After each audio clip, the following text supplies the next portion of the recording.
Do you have trouble switching in doubles? In doubles, two players cover the court, and in most cases, one player is the yin and the other is the yang. I will always try to avoid finite solutions, and I hope other coaches will see more possibilities on the court beyond their own vision and experiences. I have two general scenarios for when you should switch sides with your partner. I think it's important to understand in real time what's actually happening. The ability to react naturally will allow you to be calmer in making your decisions on the court. Seeing the court in black and white will cause you to doubt yourself and have you placing blame when there's really none at all. It's the difference between textbook theory and practical application. The first type of switch is what I call the catcher-pitcher, my personal analogy. You can call it differently, but in baseball, the pitcher generally receives direction from the catcher. The catcher will decide on which type of ball to pitch, and the pitcher will confirm it afterwards. In doubles, you should avoid scenarios where you and your partner are side by side. It creates confusion, and both players will be in each other's blind spot, meaning neither player will be in position to lead or follow. What you want to do is create an environment where one player can take the cue from their partner. To do this, the pitcher is the back player and the catcher is the front player. When the front player gets closer and closer to the middle of the court, back player follows to do the same just in case the front player makes that quick snap decision to cross. If the back player is required to advance to a front playing position, then the roles are switched. The back player needs to understand that the front player has no idea where the back player is visually. The front player will only have their last image of their partner in their mind. So when you have a player that poaches, this is the back player's cue to cross sides. The earlier that you can notice the switch, the better, because you can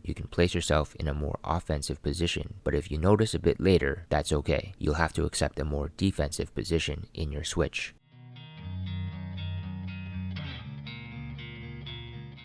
The second type of switch is the forced switch. This type of decision to switch is an overriding decision because you have no choice but to give way to the closer player. The earlier that you recognize the forced switch, the better, because again, you will have that time to cover the best position you want. Again, if you're late, that's okay. You don't need to throw a hissy fit like McEnroe. Just find yourself a more defensive position when you cross sides. Here is another example of a forced switch. The ball clips the net and the ball is short. Both players scramble until both realize who is best to receive the ball.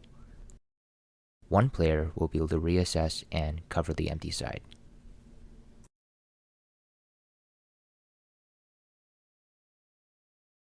The textbook switch says you must switch perfectly in sync with your partner, but it's not practical.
balance can be broken, but we just need to find it again.